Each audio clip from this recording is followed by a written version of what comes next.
जय हिंद साथियों, मैं पारस कुमार आप सभी का स्वागत करता हूं पारस फ्री एजुकेशन में।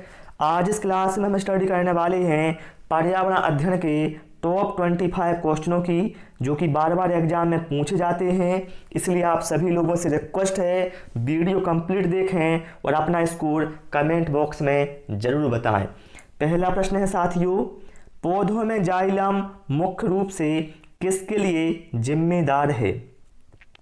भोजन का परिवहन, जल का परिवहन, ऑक्सीजन का परिवहन या फिर अमीनो अम्ल का परिवहन। यहाँ पर जो करेक्ट आंसर है ऑप्शन बी के साथ जाएगा। ध्यान रखिएगा, जाइलम का कार्य होता है जल और खनिज का परिवहन करना।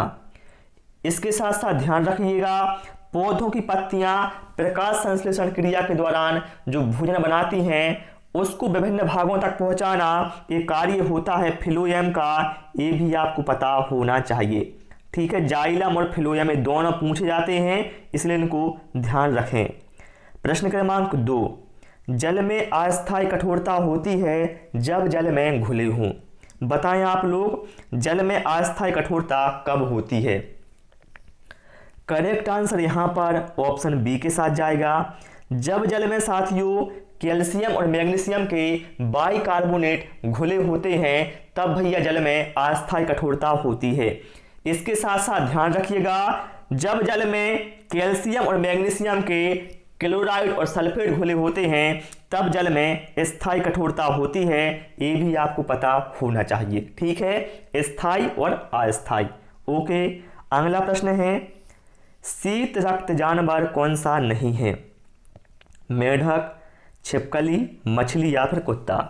देखिए भाई, शीत रक्त जानवर ऐसे जानवर होते हैं जिनके शरीर का जो तापमान है वातावरण के तापमान के अनुसार घटता बढ़ता रहता है। जैसे मेढक, छिपकली, मछली ये शीत रक्त जानवर हैं। लेकिन जो कुत्ता है भैया ये गर्म रक्त जानवर है, इसलिए यहाँ पर करेक्ट आंसर हमारा ऑप्शन डी के साथ जाएगा।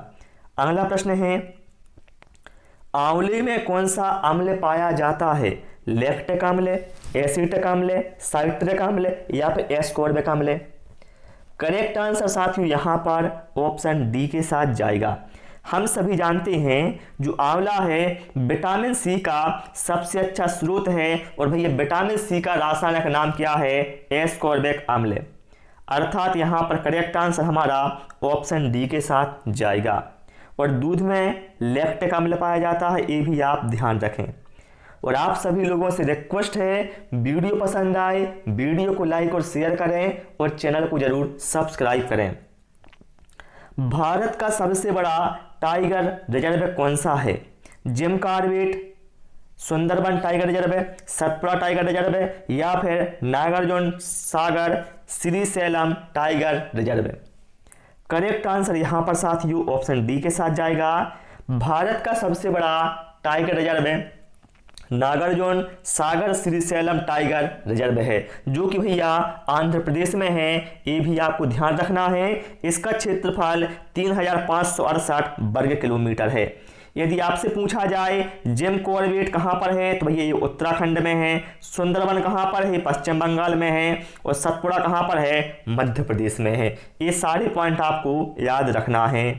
अगला है, मानव शरीर की दूसरी सबसे बड़ी ग्रंथि कौन सी है? बताएंगे आप लोग करेक्ट आंसर क्या होगा?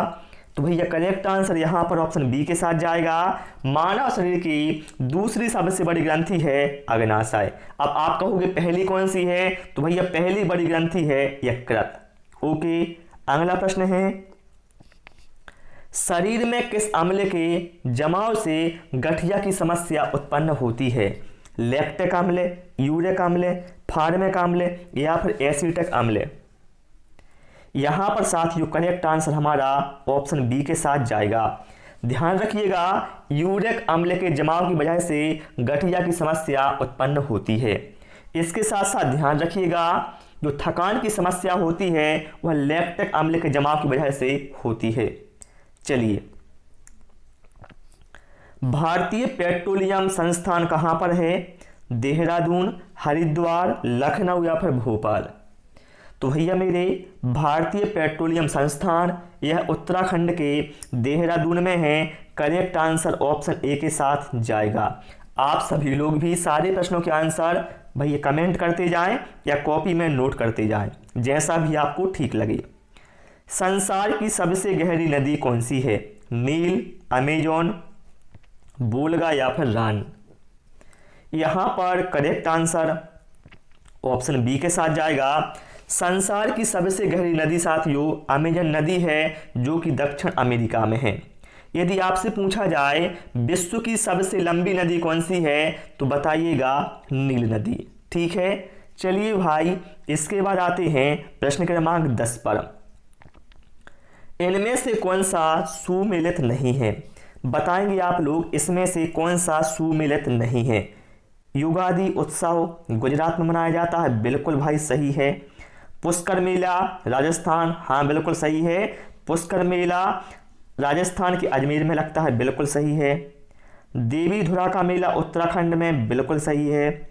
नौचंदी का मेला महाराष्ट्र, ये गलत है, क्योंकि भाई मेरे जो नौचंदी का मेला है यह उत्तर प्रदेश के मेरठ में लगता है, अर्थात ऑप्शन सी सुमेलित नहीं है, यही अपना करेक्ट आंसर हो जाएगा। अगला प्रश्न है, पृथ्वी पर सबसे अधिक मात्रा में पाया जाने वाला तत्व कौन सा है? ऑक्सीजन, एल्यूमिनियम, हाइड्रोजन या फिर ओजोन? करेक्ट आंसर यहाँ पर साथियों ऑप्शन ए के साथ जाएगा। ऑक्सीजन ऐसा तत्व है जो कि पृथ्वी पर सबसे अधिक मात्रा में पाया जाता है। और यदि पूछा जाए पृथ्वी पर सबसे अधिक मात्रा में पाए जाने वाली धातु कौन सी है, तो जब धातु की बात करेंगे तो आपका आंसर होगा एल्यूमिनियम। यदि आपसे पूछा जाए भविष्य का ईंधन किसे कहा जाता है, तब आपका आंसर होगा हाइड्रोजन। ओजोन परत कहाँ पाई जाती है, तो समताप मंडल में पाई जाती है। चलिए प्रश्न क्रमांक 12 पर आते हैं। निम्नलिखित में से किस समिति द्वारा द्विस्तरीय पंचायती राज व्यवस्था की सिफारिश की गई थी? बताएंगे आप लोग इन चार में से क्या होगा करेक्ट आंसर। आप सभी जल्दी से आंसर इसका कमेंट करें। करेक्ट आंसर यहाँ पर ऑप्शन बी के साथ जाएगा। अशोक मेहता समिति के द्वारा साथियों द्विस्तरीय पंचायती राज व्यवस्था की सिफारिश की गई थी। अब बात करें त्रिस्तरीय की, किसके द्वारा की गई थी सिफारिश, तो बलवंत राय मेहता समिति के द्वारा त्रिस्तरीय। ठीक है, चलिए अगला प्रश्न है, चींटी में कितने पैर होते हैं? 6, 4, 8 या फिर 10? मैं आपको साथियों कई बार बता चुका हूं कि कीटों के पास क्या है, 3 जोड़ी अर्थात 6 टांगें होती हैं। तो जो चींटी है भैया यह एक कीट के अंतर्गत आती है, अर्थात चींटी में कितने पैर होते हैं? 6 पैर होते हैं। ठीक है, चलिए अगला प्रश्न है, छिपकली का अध्ययन क्या कहलाता है? पोमोलॉजी, सेरोलॉजी, ऑर्निथोलॉजी या फिर डेंड्रोलॉजी? करेक्ट आंसर यहाँ पर साथियों ऑप्शन बी के साथ जाएगा। छिपकली का अध्ययन साथियों सेरोलॉजी कहलाता है। यदि आपसे पूछा जाए फलों का अध्ययन क्या कहलाता है, तो बताइएगा पोमोलॉजी। पक्षियों का अध्ययन क्या कहलाता है, बताइएगा ऑर्निथोलॉजी। झाड़ियों का अध्ययन क्या कहलाता है, बताइएगा डेंड्रोलॉजी। ये सारे पॉइंट आप लोग साथियों याद जरूर रखें, क्योंकि यहाँ से एग्जाम में बार बार क्वेश्चन पूछे जाते हैं। चलिए अगला प्रश्न है, प्रश्न क्रमांक 15, जल पुरुष के नाम से किसे जाना जाता है? सलीम अली, कैलाश सांखलिया, राजेंद्र सिंह या फिर विलियम गॉड? यहाँ पर साथियों करेक्ट आंसर हमारा ऑप्शन सी के साथ जाएगा। वाटरमैन ऑफ इंडिया अर्थात जल पुरुष के नाम से राजेंद्र सिंह को जाना जाता है। यदि आपसे पूछा जाए बर्डमैन ऑफ इंडिया किसे कहा जाता है, तो बताइएगा सलीम अली को। ठीक है, यदि पूछा जाए टाइगर मैन ऑफ इंडिया किसे कहा जाता है, बताइएगा कैलाश सांखलिया को। यदि पूछा जाए हरित क्रांति शब्द का सबसे पहले प्रयोग किसने किया, बताइएगा विलियम गॉड ने। अगला प्रश्न है, किस गैस को नोबेल गैस भी कहा जाता है? नाइट्रोजन, हीलियम, ऑक्सीजन या फिर हाइड्रोजन? करेक्ट आंसर यहाँ पर ऑप्शन बी के साथ जाएगा। साथियों हीलियम जो कि एक गैस है, इसको साथियों नोबेल गैस भी कहा जाता है। ठीक है, चलिए अगला प्रश्न है, एलपीजी का पूरा नाम क्या है? साथियों एलपीजी जो कि हमारे घरों में यूज होती है। बताना है साथियों इसका पूरा नाम क्या है। बहुत सारे साथी क्या करते हैं ऑप्शन ए तक कर देते हैं लिक्विड पेट्रोलियम गैस, लेकिन ये गलत है भैया। एलपीजी का पूरा नाम होता है liquidified petroleum gas. Correct answer option B के साथ जाएगा, जिसमें साथियों प्रोपेन प्लस ब्यूटेन का मिश्रण होता है। इसमें बात करें हम ब्यूटेन की तो ब्यूटेन भैया 60% इसमें होता है और प्रोपेन होता है 40%। ठीक है, अगला है नेपाल में गंडक नदी को किस नाम से जाना जाता है? मंदाकिनी, जमुना, पद्मा या फिर नारायणी? करेक्ट आंसर यहां पर ऑप्शन डी के साथ जाएगा। नेपाल में साथियों गंडक नदी को नारायणी के नाम से जाना जाता है। ठीक है, चलिए प्रश्न क्रमांक 19 पर आते हैं और आप सभी लोग हमें कमेंट करके अवश्य बताना कि आपने 25 में से कितने प्रश्नों के सही जवाब दिए हैं। ऑक्सेनोमीटर का उपयोग किसकी दर मापने में किया जाता है? ऊर्जा ह्रास, वाष्पोत्सर्जन, पौधों की वृद्धि या फिर प्रकाश संश्लेषण? करेक्ट आंसर यहां पर ऑप्शन सी के साथ जाएगा। पौधों की वृद्धि को मापने के लिए साथियों ऑक्सेनोमीटर का उपयोग किया जाता है। ठीक है, चलिए भाई इसके बाद आते हैं प्रश्न क्रमांक 20 पर। निम्नलिखित में से कौन सा सुमेलित नहीं है?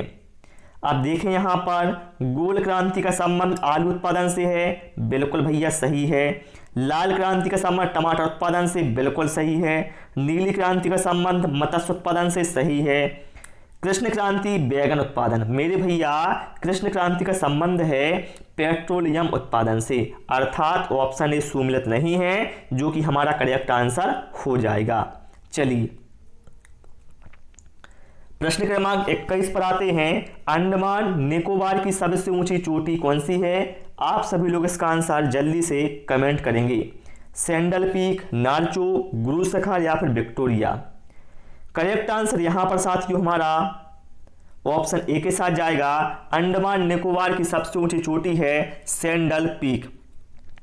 यदि पूछा जाए लक्षद्वीप की सबसे ऊंची चोटी कौन सी है तो बताइएगा नार्चो, और अरावली की सबसे ऊंची चोटी है गुरु शिखर। ये सारे पॉइंट ध्यान रखिएगा, एग्जाम में पूछे जाते हैं।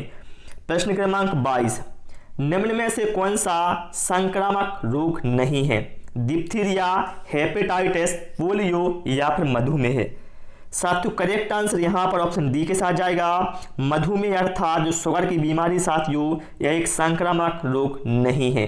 क्लियर? चलिए अगला है वसा में घुलनशील विटामिन कौन सा है? Vitamin A, vitamin B, vitamin C या फिर इनमें से कोई नहीं? भैया मेरे घुलनशीलता के आधार पर विटामिनों को दो भागों में बांटा गया है, एक है वसा में घुलनशील और एक है जल में घुलनशील। साथियों जो vitamin A, vitamin D, vitamin E और विटामिन के होते हैं ये वसा में घुलनशील होते हैं, और इसके अलावा विटामिन बी और विटामिन सी जल में घुलनशील होते हैं। तो यहाँ पर सीधा हमारा आंसर है ऑप्शन ए के साथ जाएगा, ये वसा में घुलनशील है। क्लियर हो गया ना सभी को? चलिए प्रश्न क्रमांक 24 पर आते हैं। सर्वाधिक तन्य धातु कौन सी है? हीरा, सोना, चांदी या फिर कॉपर? करेक्ट आंसर यहां पर साथियों ऑप्शन बी के साथ जाएगा। सर्वाधिक तन्य धातु साथियों सोना है। यदि आपसे पूछा जाए सर्वाधिक विद्युत चलन किस धातु में होता है तो बताइएगा चांदी में। ठीक है, अगला है लोहे पर जंग लगना किसका उदाहरण है? और इसके बाद साथियों आप लोग हमें कमेंट बॉक्स में अवश्य बताना आपने 25 में से कितने प्रश्नों के सही जवाब दिए हैं। साथियों यहाँ पर जो करेक्ट आंसर है वो हमारा ऑप्शन सी के साथ जाएगा। लोहे पर जंग लगना यह एक ऑक्सीकरण का उदाहरण है। ठीक है, तो प्यारे साथियों आज इस क्लास में इतना ही। उम्मीद है आपको वीडियो पसंद आया होगा। Thanks for watching this video.